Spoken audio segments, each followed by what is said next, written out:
पत्नी बोलने लग जाती है, जब बच्चे बोलने लग जाते हैं, तो तुमको क्या मौका मिलता है?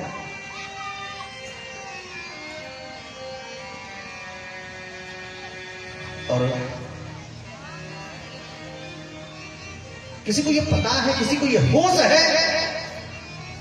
लोग कहते हैं हमारे पिताजी तक कुछ नहीं बोले, हमारे पिताजी बहुत सीधा से, उन्होंने कहा कुछ बोलने नहीं। हम अक्सर ये सुनते हैं हमारे पिताजी तो कुछ बोलते ही नहीं, क्योंकि उसको पता है वो लोग बोलने से मानोगे नहीं तो क्यों बोलेंगे। न बच्चे मानोगे न पत्नी मानेगी, क्यों बोलेंगे महाराज। चुप हो। बोला वहीं जाता है जहां माना जाता है, बोला वहीं जाता है जहां माना जाता है। और इसलिए पुरुष मौन हो जाता है, पुरुष शांत हो जाता है। और फिर ध्यान दीजिएगा,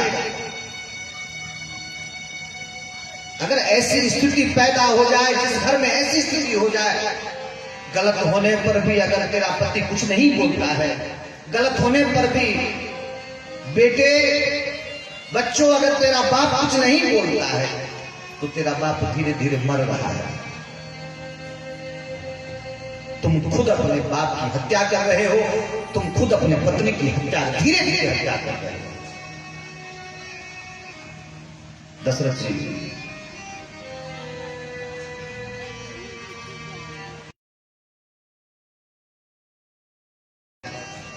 दोनों के पास कुछ नहीं था, क्योंकि मालूम था न ये मानेगी न ये मानेगा। वो राघव को भी पहचानते हैं, वो वो कैकेयी देवी को भी पहचानते हैं। उन्हें मालूम है ये भी जिद्दी है और इसी का पाला हुआ है, यही पाली पोसी है, यही पड़ाती है, तो असर तो इसका आएगा ही आएगा। तो जिद्दी जितनी ये है उतनी जिद्दी तो ये ही हो गए महाराज। लालन पालन जो करेगा उसका व्यवहार उसके जीवन में आएगा। समझ गए? या लड़ाई इन दोनों की है, मैं तो यही पिस रहा हूं महाराज। राघव वनवास की यात्रा करते हैं, बाप बेचारा यूं ही मर जाता है। किसको चिंता है साहब? पूरे राम कथा में देखिए, पूरे रामचरित्र में देखेंगे, हम पाएंगे किसी को उस पुरुष की चिंता नहीं है, उस बाप की चिंता, उस पति की चिंता किसी को नहीं है। सबको अपनी अपनी जिद थी, कैकेयी को अपनी जिद थी। क्षमा कीजिएगा, हमें चाहे बोलना चाहिए या नहीं बोलना चाहिए, लेकिन जो बात आज तक नहीं हुई है उसको उठाने का धर्म है मेरा, इसलिए हम यहां बैठे हैं। कौशल्या देवी जिस समय 14 वर्ष का वनवास आपके बेटे को मिला, तो क्या आपने अपने पति से आकर के पूछी? अच्छा कोई बात नहीं है, क्या आपने अपने पति को आकर के संबल दिया, सहारा दिया? कई राम कथा मिलते हैं, लेकिन कहीं ये कथा नहीं मिलती है कि कौशल्या जी आई और कौशल्या जी ने आकर के दशरथ जी को संभाला। किसी भी ग्रंथ में यह नहीं मिलता है कि सुमित्रा जी आई और सुमित्रा जी ने आकर के दशरथ जी को संभाला।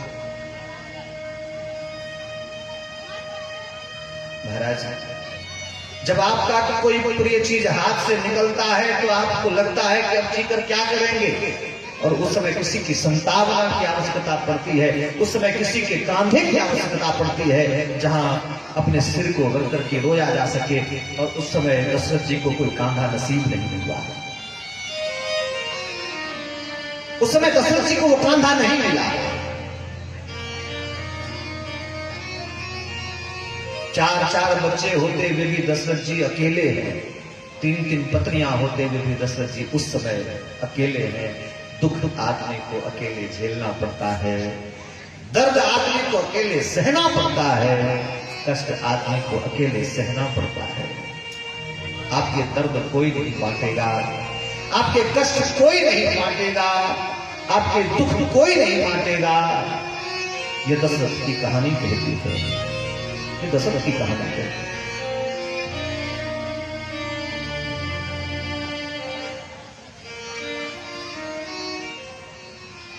14 वर्ष का वनवास मिला, लखनलाल जी पीछे पीछे चल पड़े, जानकी जी पीछे पीछे चल पड़ी।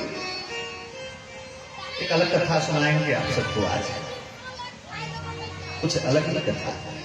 वो सब कथा तो रोज सुनते हैं।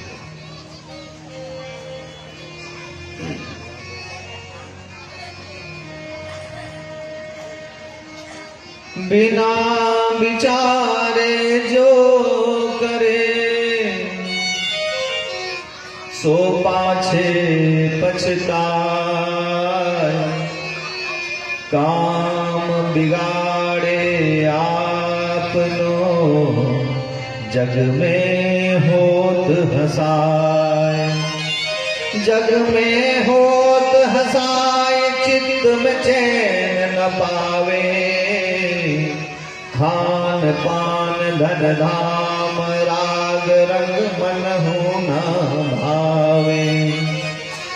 कह गिरधर कविराय, कह गिरधर कविराय दुख कछु चरत न टारे, खटकत है मन माह कियो जो बिना विचारे, कियो जो बिना विचारे। महाराज बिना विचारे अगर आप कोई काम करते हो तो आपको पछताना पड़ता है। अपना काम बिगाड़ोगे, जग में हंसी होगी, खाने पीने सोने उठने बैठने में दिल नहीं लगेगा, मन नहीं लगेगा, बेचैन रहोगे, चित्त में चैन नहीं आएगा, दुख नित्य बढ़ता जाएगा, दुख घटेगा नहीं, बार बार पछतावा होगा। आगे किसी ने मुझे समझाया नहीं, किसी ने बताया नहीं, एक बार किसी ने रोका होता तो ऐसा नहीं होता। बिना विचारे अगर कुछ करेंगे तो जीवन भर रोने के सिवा कुछ नहीं मिलेगा। समय विपरीत आया जीवन में, वनवास मिला राघव को, राम जी के पीछे पीछे लखनलाल जी, साथ में जानकी जी, सुमंत जी रथ लेकर के आए। रथ पर सवार हो तीनों गंगा जी के तट पर पहुंचे। महाराज केवट ने नाव पर चढ़ाने से मना कर दिया, जब तक आप अपने पैर नहीं धोगे, चरण नहीं धोऊंगा मैं, तब तक आपको नाव पर आने नहीं दूंगा।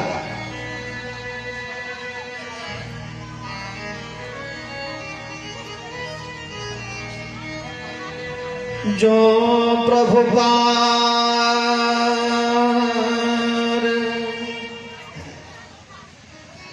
जो प्रभु पार बसिगा चहूं, मोहे पर पदुम पखारन कहूं। मुझे अपने चरण पद पखारने की आज्ञा दे, तब नाव पर आपको आने देंगे।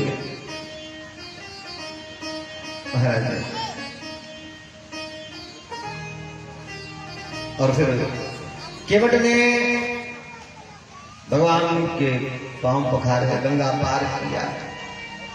गंगा जी के उस पार आने के बाद नाव से जब उतरे राघव, तो जानकी जी उनके मन की समझ गई और जानकी जी ने अपनी अंगूठी मुद्रिका उतार करके राघव के हाथ में दी। जी ये गंगा पार उतराई केवट को दे दीजिए।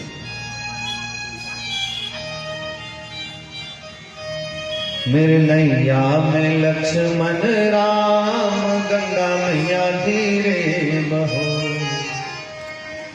मेरी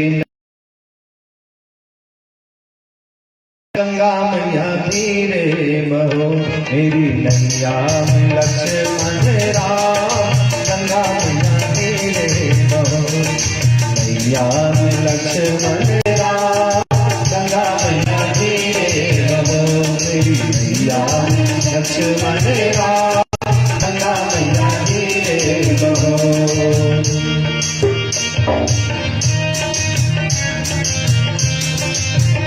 जय हो।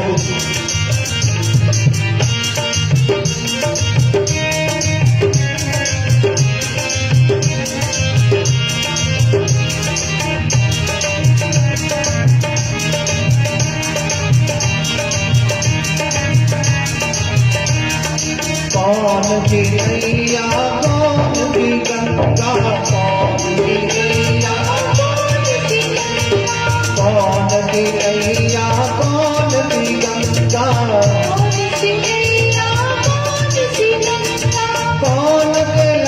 लक्ष्मण राम गंगा मैया तेरे कहो मेरी मैया लक्ष्मण राम गंगा मैया तेरे कहो मेरी मैया लक्ष्मण राम गंगा मैया तेरे कहो।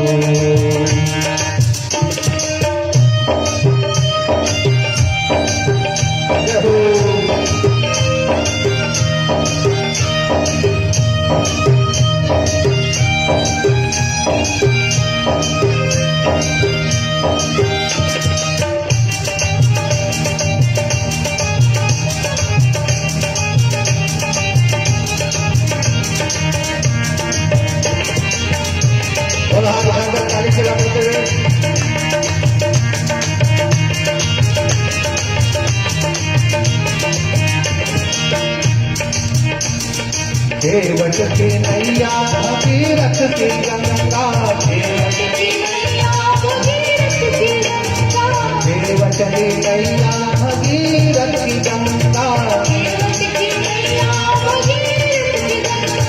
राजा दशरथ के लक्ष्मण राम गंगा मैया तेरे बहो मेरी मैया लक्ष्मण राम गंगा मैया तेरे बहो मेरी मैया लक्ष्मण राम गंगा मैया तेरे बहो।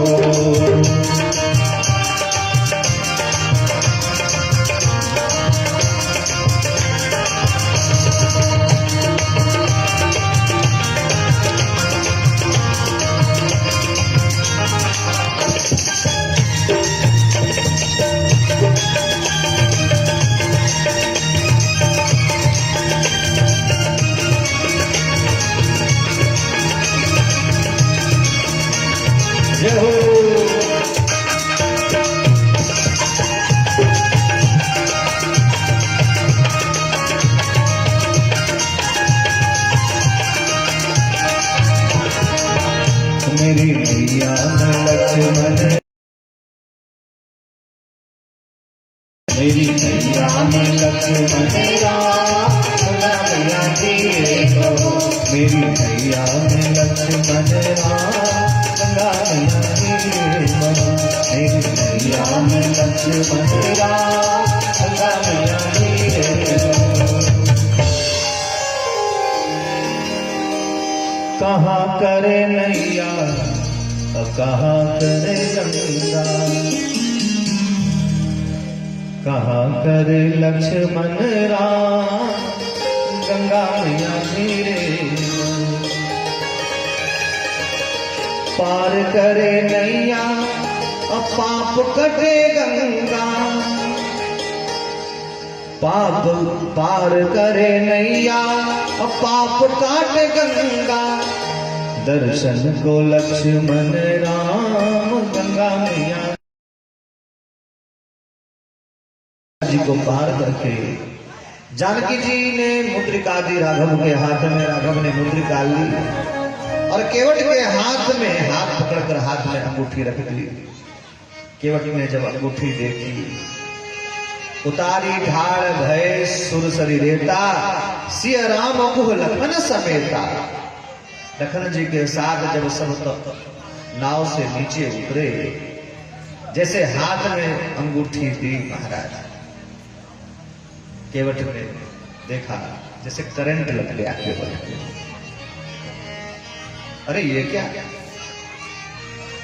बोले गंगा पार उतराई केवट। उन्होंने कहा एक बात कहूं प्रभु जाति पाति मेरी की हमारी ओ तुम्हारी नाथ। जाति आप जिस जाति के हैं हम भी उसी जाति के हैं। आप जिस पंक्ति के हैं हम भी उसी पंक्ति के हैं। जाति पाति मेरी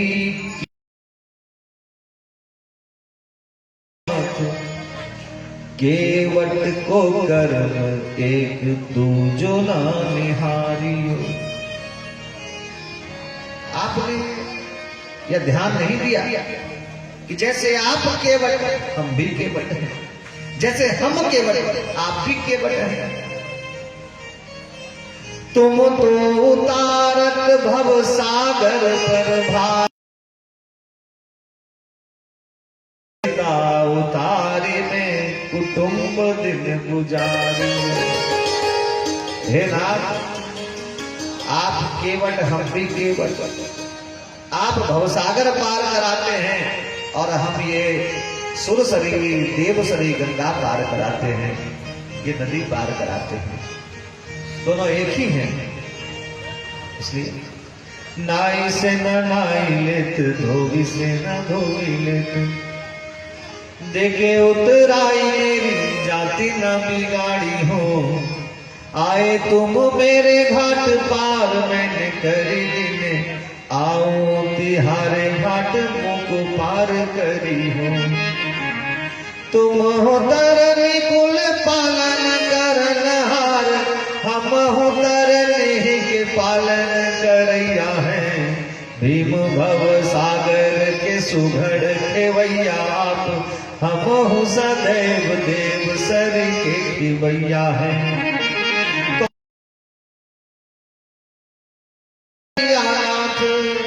हो तो जग पावन को पार करवैया है। हम तुम भैया एक कर्म के करैया नाथ, हम तुम भैया एक कर्म के करैया नाथ। केवट सो केवट न लेत उतरैया है। हे राघव, वो अंगूठी लौटा करके दे दी, हम आपसे कुछ नहीं ले सकते, कुछ तो लो। बड़ा अनमोल चीज केवट को बिना मांगे मिला। बोले क्या है? बोले महाराज, उनको अद्भुत भक्ति भगवान। महाराज उन्हें भक्ति मिली, परमात्मा ने अपनी भक्ति के बटे को दी है।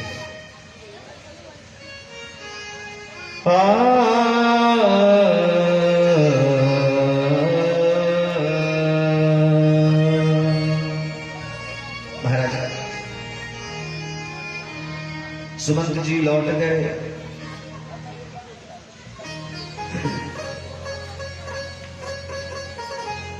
दशरथ जी ने सुमंत जी को बिना राघव के, बिना जानकी जी के, बिना लखन जी के देखा, प्राण से आया।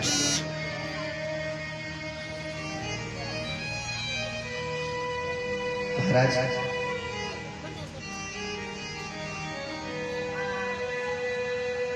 इस संसार में सबको अपनी अपनी पड़ी है। इस दुनिया में सबको अपनी अपनी पड़ी है।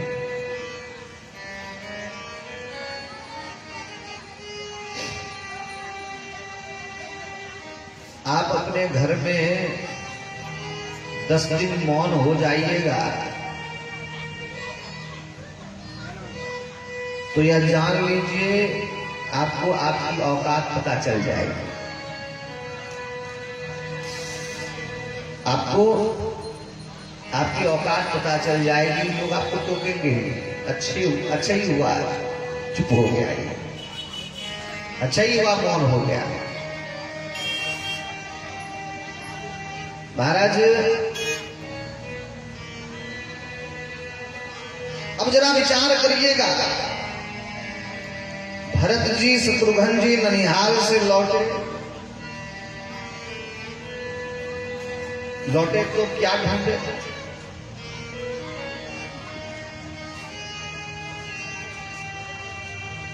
आप भागे भागे अपनी मां के पास गए। मां ने बतलाया कि बड़ा खुशी का अवसर है, ध्यान दीजिएगा, बड़ी खुशी का अवसर है। तुम्हारा दुल्हा मर गया, खुशी का अवसर है? तेरा पति मर गया, खुशी का अवसर है? तेरा स्वार्थ की पराकाष्ठा देखिएगा इसमें। अब अगले पात्र का परिचय देखिए। देखिए, हर व्यक्ति का अपना ढंग है किसी भी दृश्य को देखने का। महाराज श्री भरत जी आए माँ के पास और माँ से जब बात हुई तो माँ कहते हैं कि ऐसे तो सब चीज ठीक ठाक ही चल रहा है, लेकिन तेरे पिताजी नहीं रहे। भरत जी पर कोई अंतर नहीं पड़ा।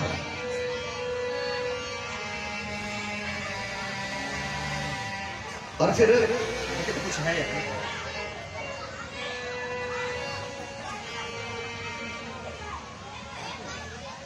आलोक देखो तो कुछ है क्या? चीटी हो रहा है क्या? वो लग रहा है चीटी उधर चल रहा है। तो झाड़ दो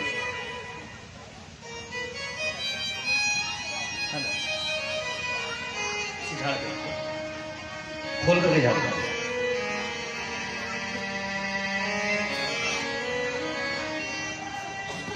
किसी के घर में झांकिएगा तो चीटी उटी तो काटेगा। अभी तो हम दशरथ जी के घर में झांक रहे थे तो कुछ न कुछ तो काटेगा। किसी के घर झांकना अच्छी बात नहीं है, तत्काल कष्ट मिलता है। तो रघुनाथ बोले कि जहां कोई नहीं झांका, जिस कोने में कोई नहीं गया, तो वहां झांकने लगे हो तो कुछ न कुछ तो परेशानी है। भरत जी पूछते मां और कहो, बोले और तो सब ठीक है। और फिर भैया राम तो कोई कह देता है कि उनको 14 वर्ष का वनवास मिला। पिताजी किस स्थिति में है, पिताजी की क्या दशा है, भरत जी देखने नहीं गए। क्या विडंबना है साहब, जरा विडंबना देखिएगा एक बाप की।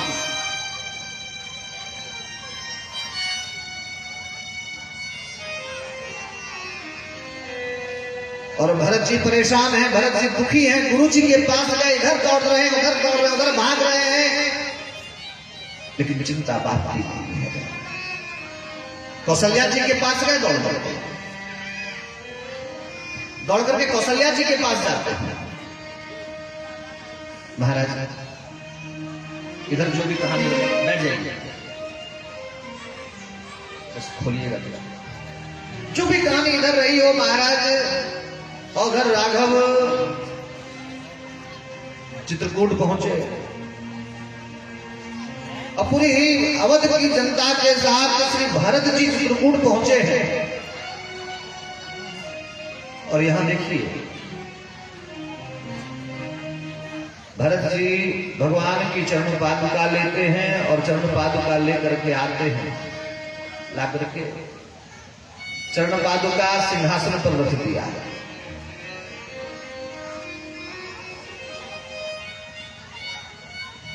श्री रघुनाथ भाई से मिलकर के बड़े प्रसन्न हो रहे हैं,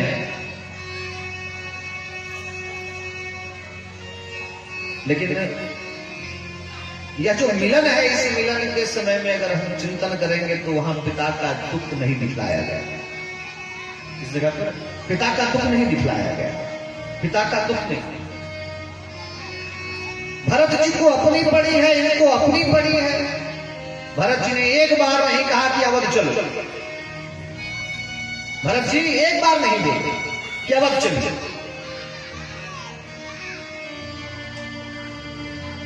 प्रेम के मूर्ति भरत जी प्रार्थना करते हैं कि जिस सिंहासन पर आपका अधिकार है वहां हम कैसे बैठे, शासन अवध पर आपका होगा, आपका अनुशासन होगा, आप अपनी चरण पादुका दे दें, वही आसन पर बैठेगा। चरण पादुका लेकर के निकले, अवध आए, सिंहासन पर चरण पादुका रख दी। और श्री भरत जी क्या कहते हैं, अरे क्या तुम्हारी कोई जिम्मेदारी नहीं? जिस स्त्री का पति नहीं है, अभी तत्काल उसका पति गुजर गया है, 3 स्त्रियों का पति, क्या वे लोग परेशान नहीं हो रही होंगी? क्या वे लोग तकलीफ में नहीं होंगी? तुम्हारी जिम्मेदारी क्या थी भरत? क्षमा करिएगा, तुम्हारी जिम्मेदारी क्या थी भरत? क्या तुम्हें घर में नहीं रहना चाहिए था? क्या तुम्हें अपनी मां को नहीं देखना चाहिए था? क्या तुम्हें अपनी 3 माताओं का ध्यान नहीं रखना चाहिए था? तुमने संकल्प ले लिया, तुमने प्रतिज्ञा कर ली और चले गए नंदीग्राम। और तुम नंदीग्राम में जाकर के एक गड्ढा खोदते हो, अपने सिर को जमीन के नीचे रखते हो कि मेरा पग उस जगह नहीं पड़ना चाहिए जहां राघव चलते हैं।